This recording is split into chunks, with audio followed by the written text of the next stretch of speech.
Tuhan Yesus Kristus. Karena begitu besar kasih-Nya, kita dapat berkumpul di gereja ini. Mari ikhlaskan hati dan pikiran. Sambut Roh Kudus di dalam diri kita masing-masing untuk beribadah, bersyukur dan memuji namanya di minggu 21 setelah Trinitatis ini.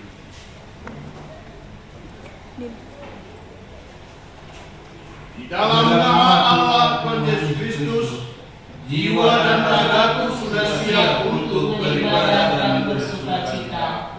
Amin. Di dalam nama Allah Bapa dan di dalam nama Anaknya Tuhan Yesus Kristus dan di dalam nama Roh Kudus sekalik langit dan bumi. Amin. Marilah kita sama-sama mengucapkan doa kita. Ya Tuhan Allah, berkatilah kami dan siapkanlah wajah bagi kami bersekutu dengan hati. Amin. Kita angkat pujian bagi Tuhan dari buku nyanyian nomor 9 ayat 1 sampai 2. Oh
4. Nomor titik 2021 garing TI garing PJ titik HKIP titik P garing 10 Romawi garing 2024. Tata ibadah Minggu 21 Dum Trinitatis. Temana ibadah yang setia ada beratur nama roha.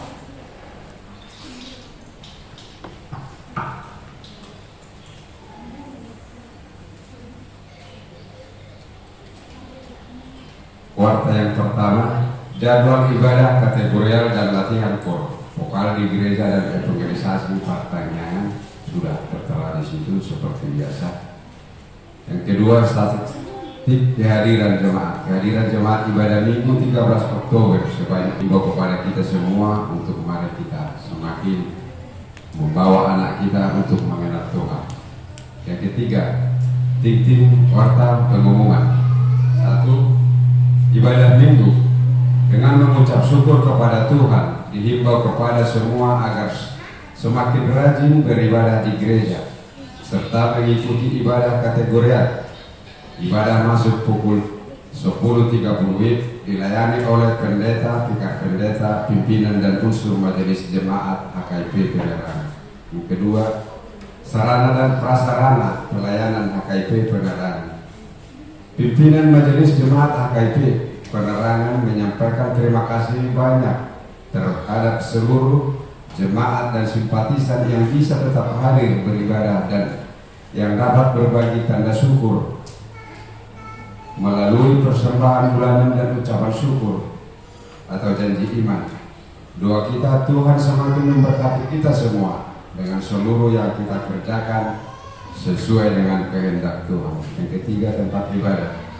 Kita masih beribadah di tempat ini, menunggu proses pendirian rumah ibadah di tanah untuk tempat berdirinya gereja kita HKIP Penerangan. 4. Evangelisasi atau ibadah keluarga memperhatikan situasi dan kondisi.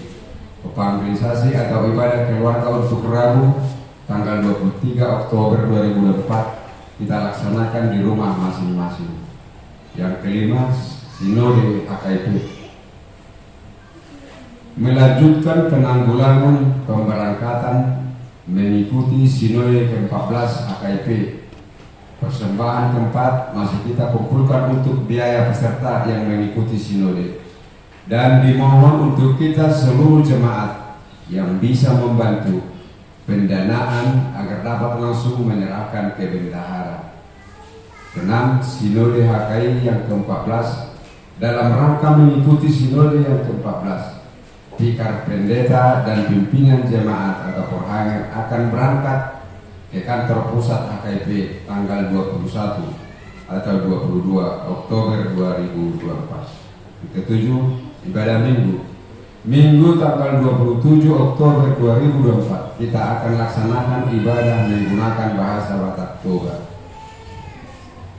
Rumah yang 4, renungan Alkitab untuk kita 1 minggu ke depan sudah tertera di situ. Mari kita semakin mendekatkan kita dan semakin rindu akan kebenaran firman Tuhan. Kita membaca firman Tuhan yang sudah tertera di situ dalam untuk 1 minggu. Romawi 5, laporan keuangan mingguan. Mazmur 65 ayat 2. Bagimulah puji-pujian di Sion, ya Allah, dan kepadamulah orang-orang membayar nazar. Keuangan uraian telah ada di persembahan minggu 1, 2, 3, persembahan sekolah minggu, ucapan syukur dari satu keluarga Haman lalu Guru Situmorang, ucapan syukur Situa Esrait Guru Simurian, mengucap syukur kepada Tuhan untuk ulang tahun Awang Sirait dan yang ke-59 pada tanggal 12 Oktober. Panjang umur, sehat selalu, dan ditambahkan Tuhan sukacita serta kesembuhan segala penyakit dari tubuh inang Guru Simurian. Masalah keuangannya tertera di situ. Uang keluar dan rekapitulasi sudah ada tertera di situ. Mari kita pelajari. Kas pembangunan HKIP penerangan, usaha mulia, bantuan sukarela spontanitas untuk biaya sinodi HKIP yang sudah masuk ke bendahara ada dari 7 keluarga. Siapa yang ke-8 siapa yang menyusun? NB. Rekapitulasi saldo terakhir telah dibukukan dan diteliti seluruh pengeluaran dan pemasukan yang belum tercatat. Tertera di situ. Mari kita bergumul untuk Tuhan masalah keuangan di gereja kita ini. Matius 5 ayat 44. Tetapi aku berkata kepadamu, kasihanilah musuhmu dan berdoalah bagi mereka yang menganiaya kamu.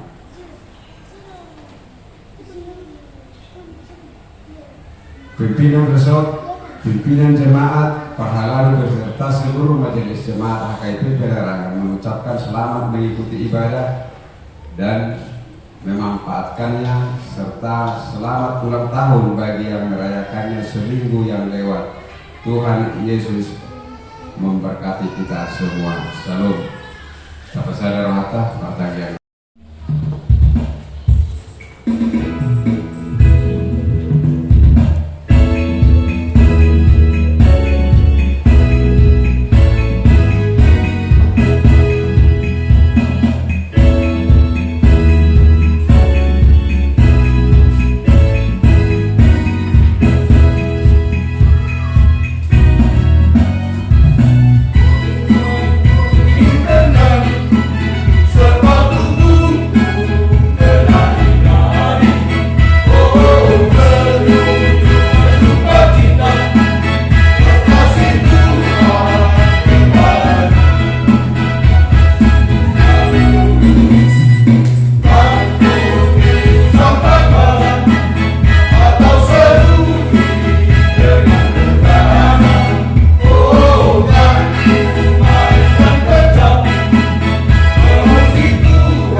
Shalom bagi kita semua.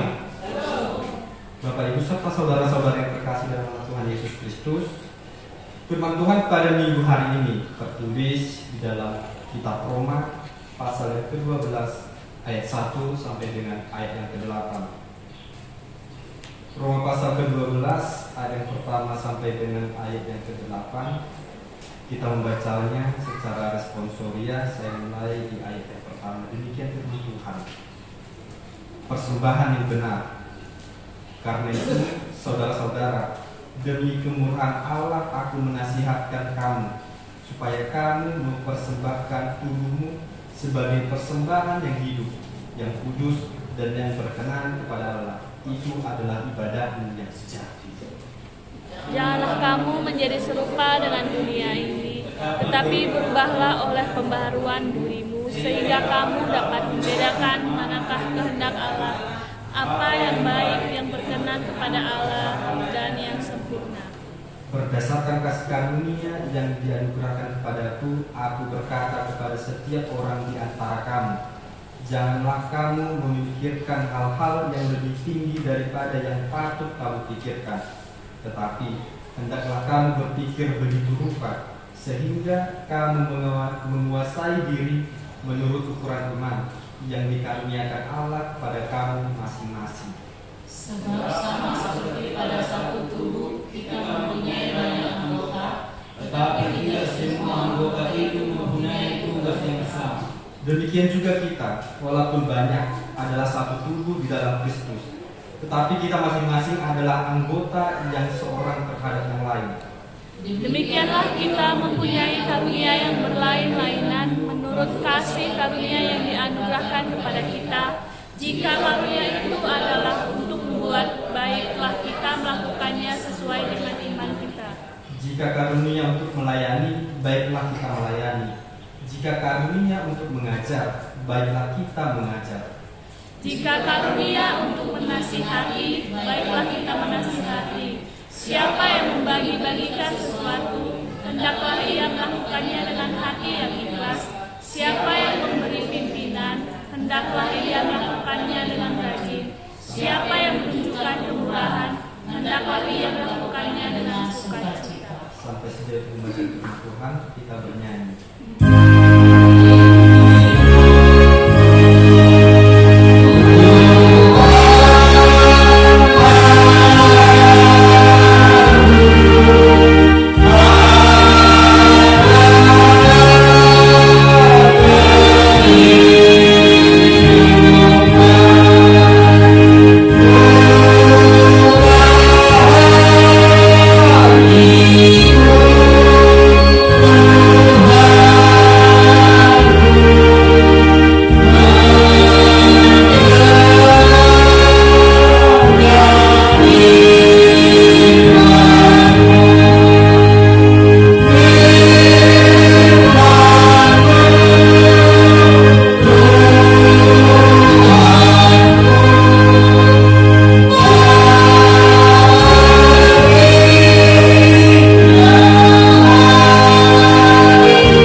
Bapak Ibu serta saudara-saudara yang terkasih di dalam nama Tuhan Yesus Kristus, tema pada minggu hari ini, minggu ke-21 setelah Trinitatis, yang berkata ibadah yang sejati. Ibadah yang sejati. Kita yang dikasihi, mungkin saya pernah bercerita kepada beberapa orang jemaat kita mengenai masa lalu kecil, masa kecil saya. Kami 3 bersaudara, dan kami ketika masa kecil kami, sekolah minggu kami tidak dibesarkan di gereja suku pada saat ini, HKBP, GKI, HKI, DKP, dan lain-lain. Tidak. Masa kecil kami itu berada di gereja Pentakosta, GPDI. Nah, ketika pada masa kecil, dari umur kecil bahkan sampai di Perawang untuk tamat SD kami Pentakosta. Jadi ketika pada masa sekolah minggu, ibadah masih berjalan seperti halnya biasa. Seperti hal biasanya dalam ibadah sekolah minggu, masih bertepuk tangan, bernyanyi, berlari-lari, bercerita, dan lain sebagainya. Tetapi ketika beranjak remaja, tamat SD, masuk ke kelas 2 SMP, kami diajak oleh orang tua gabung ke ibadah dewasa atau ibadah umum. Ketika masa memulai masuk ibadah umum yang pertama kali, 2 kali, ketika mereka bernyanyi, bertepuk tangan, bernyanyi bersorak-sorai, bahkan menangis, saya tidak merasakan apa sih esensi daripada ibadah itu. Ketika orang lain berkata, imanku tidak tumbuh di gereja yang ibadahnya itu khusyuk atau tentram, tidak, tapi harus yang band, harus yang meriah, di situ baru imanku bertumbuh. Lalu ada yang lain berkata, ketika imanku bertumbuh, ya di gereja seperti ini, tidak seperti itu. Artinya, ibadah bukan menunjukkan satu hal bagaimana pertumbuhan iman itu. Saya tadi mengatakan ketika ibadah di Pentakosta tersebut, saya tidak merasakan apa itu esensi daripada ibadah. Saya masih SMP pada masa itu. Ketika orang bertepuk tangan, saya bertepuk tangan pelan. Ketika orang mengangkat tangan untuk memuji Tuhan, saya mengangkat tangan diam. Tapi saya sudah merasakan. Tapi begitu memutuskan pindah ke gereja suku GKRI, Gereja Kristen Lutheran Indonesia, saya baru merasakan ibadah yang sesungguhnya dekat dengan Tuhan, seperti halnya gereja ibadah pada saat ini. Artinya yang ingin saya bagikan, ibadah sejati itu bukan tentang bagaimana kita memuji Tuhan, bagaimana kita bersorak-sorai, bagaimana musik dan bahkan tata ibadah lainnya, tetapi ibadah yang sejati itu adalah dari diri kita masing-masing. Bagaimana iman kita bertumbuh melalui firman Tuhan yang bagaimana sering kita dengar pada setiap minggunya. Kita dikasihi oleh Tuhan Yesus Kristus. Tadi kita telah membaca firman Tuhan dari Roma 12 ayat 1 sampai dengan ayat 8. Tadi saya telah membagikan sedikit apa itu ibadah yang sejati. Nah, terlebih pada saat ini kita akan merenungkan apa sih bagaimana ibadah yang sejati itu berdasarkan Roma pasal yang ke-12 menurut Rasul Paulus. Kita dikasihi, ibadah yang sejati saya bagikan dalam 3 bagian. Yang pertama, mempersembahkan tubuh sebagai persembahan yang hidup, kudus dan berkenan kepada Allah. Mempersembahkan tubuh sebagai persembahan yang hidup, kudus dan berkenan kepada Allah. Secara logika mungkin kita pernah berpikir, ketika kita memberikan persembahan sebanyak-banyaknya, itu yang berkenan kepada Tuhan. Ketika kita memberikan persembahan apa yang lebih besar daripada teman-teman kita, itu yang layak bagi Tuhan.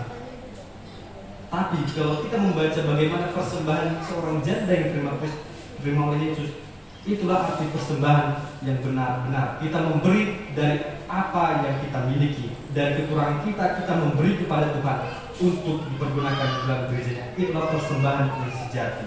Terlebih persembahan yang sejati yang hidup, kudus dan berkenan kepada Allah, bukan mengenai materi, bukan mengenai benda, melainkan tubuh kita inilah persembahan yang sejati. Bagaimana layaknya pada perjanjian lama, yang tadi kita telah membaca bagaimana Yosua menerangkan bagaimana itu ibadah sejati. Pada perjanjian lama sangat jauh, sangat susah pada masa itu jemaat Kristus untuk beribadah. Makanya di dalam tabut perjanjian lama ada namanya pembagian-pembagian tempat. Bahkan orang biasa pun tidak dapat masuk pada tabut perjanjian lama. Dan dalam mempersembahkan pun mereka harus mempersembahkan kurban yang paling terbaik, tidak bercacat, tidak bernoda, bahkan tidak bercela, karena itulah yang layak bagi Tuhan. Tetapi dengan kematian Tuhan Yesus Kristus di kayu salib, Ia telah menjadi kurban bagi kita dalam penebusan dosa. Artinya tidak ada lagi pemisah tersebut antara Tuhan dan manusia, bisa langsung bertatap muka, bisa langsung berdoa menuju langsung tanpa ada perantaraan lagi. Artinya kita memiliki kebebasan sekarang dalam beribadah. Tidak ada perantara kita dengan Tuhan. Sehingga karena hal tersebut kita tidak perlu lagi mempersembahkan apa yang namanya kurban yang dipotong pada masa perjanjian lama tersebut. Paulus memberikan makna yang lebih rohani, yakni mempersembahkan tubuh. Mempersembahkan tubuh bukan berarti kita menyembelih tubuh kita ini, bukan. Melainkan kita mempersembahkan seluruh pikiran kita, perkataan bahkan perbuatan kita. Pokoknya semua kemampuan kita ini dan kegiatan yang kita lakukan pun semuanya demi kemuliaan Tuhan. Tubuh, pikiran, bahkan perkataan kita lakukan demi kemuliaan Tuhan. Persembahan tubuh yang demikian dikatakan persembahan yang hidup, yaitu hidup dalam hidup yang baru. Persembahan kudus yang diperbaharui oleh Roh Kudus, dan persembahan yang berkenan kepada Allah. sesuai dengan kehendak Allah. Itulah persembahan yang dimaksudkan oleh Rasul Paulus pada Roma yang 12. Mempersembahkan seluruh hidup dimanapun, kapanpun, dan apapun yang kita lakukan, itulah persembahan yang hidup dan salah satu dari bagian ibadah yang sejati. Dan bagian kedua, di ayat 2 dikatakan demikian, janganlah kamu menjadi serupa dengan dunia ini, tetapi berubahlah oleh pembaharuan budimu, sehingga kamu dapat membedakan manakah kehendak Allah, apa yang baik, apa yang berkenan kepada Allah, dan yang sempurna. Nah, di bagian 2 dikatakan berubah oleh pembaharuan budi. Berubah oleh pembaharuan budi. Kita dikasih oleh Tuhan Yesus Kristus ketika orang percaya telah mempersembahkan tubuh kepada Tuhan, maka perilaku hidupnya juga harus demikian yang akan Tuhan inginkan. Tidak sama lagi seperti dunia, tidak sesuai dengan apa yang dikehendaki daging, melainkan apa yang dikehendaki oleh Roh Kudus. Makanya di dalam Galatia 5 dikatakan ada buah-buah roh. Itu yang ditujukan oleh Tuhan supaya kita berubah oleh budi yang baru dari Kristus. Orang percaya tidak boleh membiarkan pola hidup mereka ditentukan oleh dunia, melainkan oleh Roh Kudus. Tubuh yang dipersembahkan kepada Tuhan terus-menerus diperbaharui. Pembaharuan itu dimulai dari pikiran akan budi, karena itulah pusat daripada kemauan manusia. Kita dikasih oleh Tuhan Yesus Kristus berubah oleh pembaharuan budi, bukan semena-mena kita berubah secara apa yang kita inginkan, melainkan apa yang Tuhan inginkan, yaitu pertobatan. Di beberapa minggu yang lalu saya pernah menerangkan pertobatan itu sejatinya adalah 180 derajat. Artinya ketika kita hidup dari kegelap, kita menuju terang. Ada keterbalikan, gelap menuju terang. Mengapa tidak 360 derajat? Karena ketika 360 derajat dia kembali lagi. Makanya pertobatan dikatakan perubahan 180 derajat. Kita benar-benar meninggalkan keinginan dunia tadi, kita menuju kepada terang Kristus. Oleh karena itu dikatakan berubah oleh pembaharuan budi. Dan ketiga dikatakan menggunakan karunia untuk pembangunan tubuh Kristus. Kita dikasihi oleh Tuhan Yesus Kristus, kita diciptakan oleh Tuhan, kita memiliki karunia masing-masing, kita memiliki talenta masing-masing. Makanya setiap orang mengatakan dia tidak memiliki talenta, itu bukanlah hal yang mungkin. Setiap orang memiliki talenta, setiap orang memiliki karunia, besar atau kecil, itu adalah pemberian Tuhan. Tadi Rasul Paulus menerangkan bahwasanya ada 7 karunia. Yang pertama karunia bernubuat, ketika manusia bernubuat memberitakan firman Tuhan, kiranya dia melakukan sesuai dengan imannya. Dan yang kedua melayani. Ketika kita melayani, hendaklah kita benar-benar melayani, bukan memandang ke kiri atau ke kanan, tetapi oleh karena Kristus kita melayani sesama kita dan melayani Tuhan dalam hidup kita. Yang ketiga mengajar. Tidak semua manusia berbakat di dalam mengajar. Nah, ketika kita memiliki bakat tersebut, hendaklah kita mengajar. Mengajar orang lain yang tidak memiliki pengetahuan menjadi memiliki pengetahuan. Yang keempat, menasihati.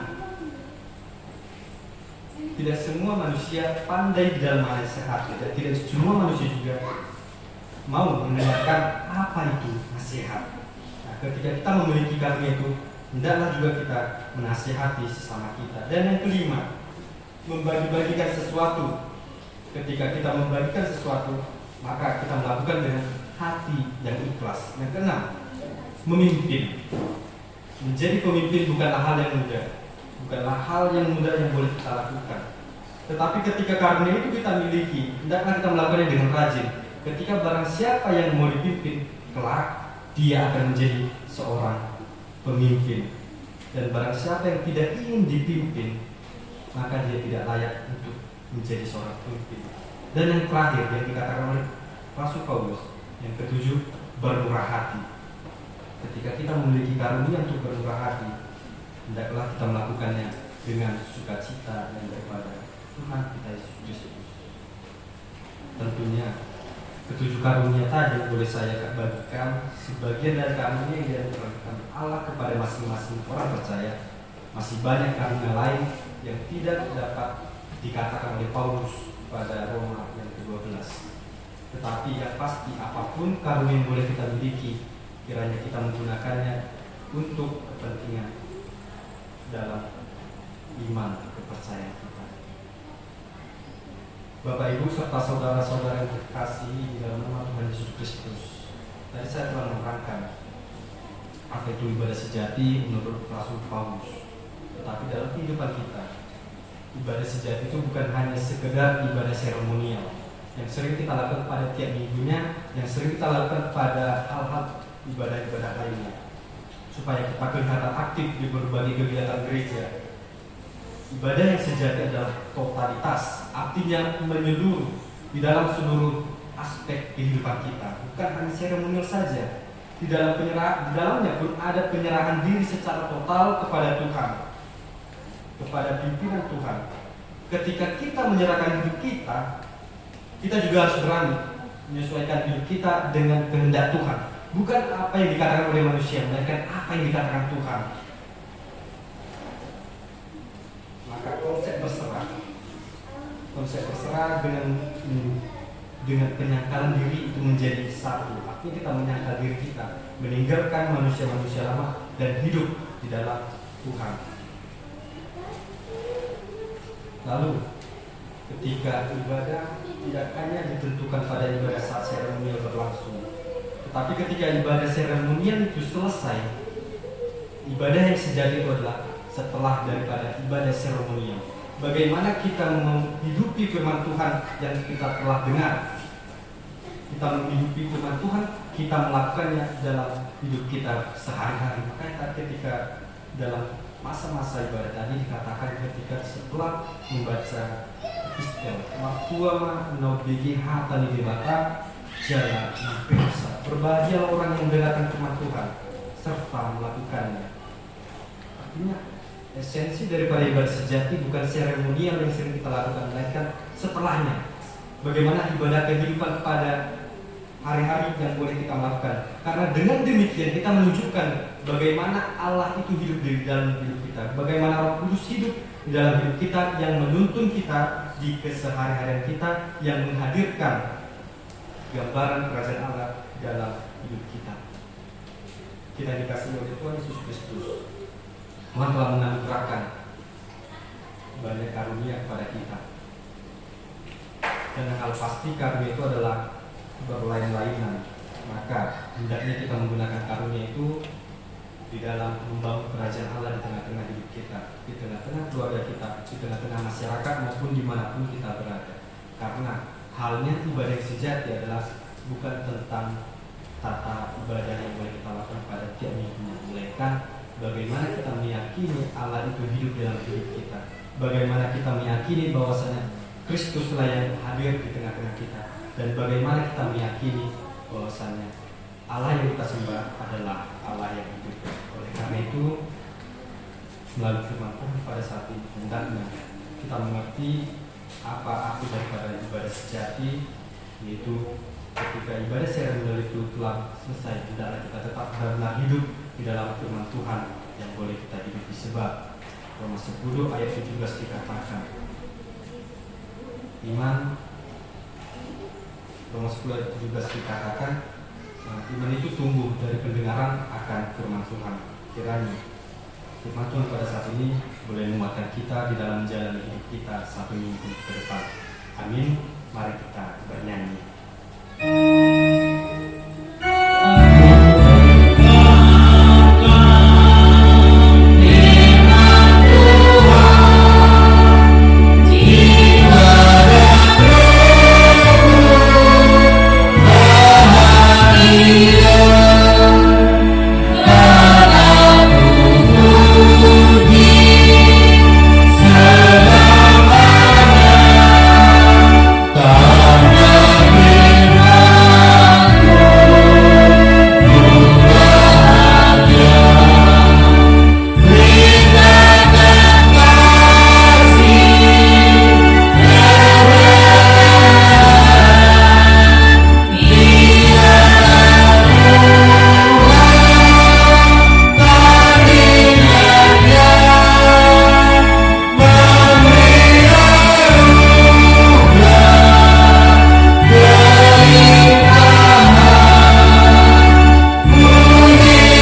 sumber segala berkat karunia yang melimpah dalam kehidupan kami masing-masing.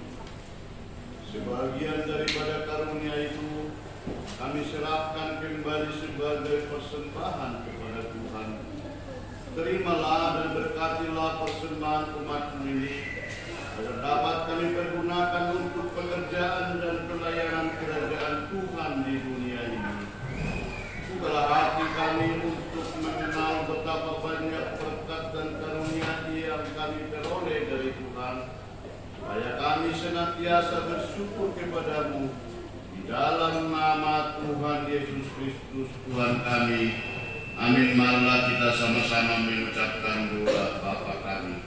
Bapa kami yang surga, dikuduskanlah nama-Mu, datanglah kerajaan-Mu, jadilah kehendak-Mu di bumi seperti di surga. Berilah kami hari ini makanan kami yang secukupnya, dan ampunilah kami kesalahan kami, seperti kami juga mengampuni orang yang bersalah kepada kami, dan janganlah kami dalam pencobaan, tetapi Engkau yang punya kerajaan dan kuasa dan kemuliaan sampai selama-lamanya. Amin. Mari kita bawa berkat dari Tuhan dari gereja ini ke hati dan ke rumah kita masing-masing. Agar kita pulang dengan damai, kita sambut berkat dari Tuhan. Tuhan memberkati kita dan melindungi kita. Tuhan menyinari kita dengan wajah-Nya dan memberi kita kasih karunia. Tuhan menghadapkan wajah-Nya kepada kita dan memberi kita damai sejahtera.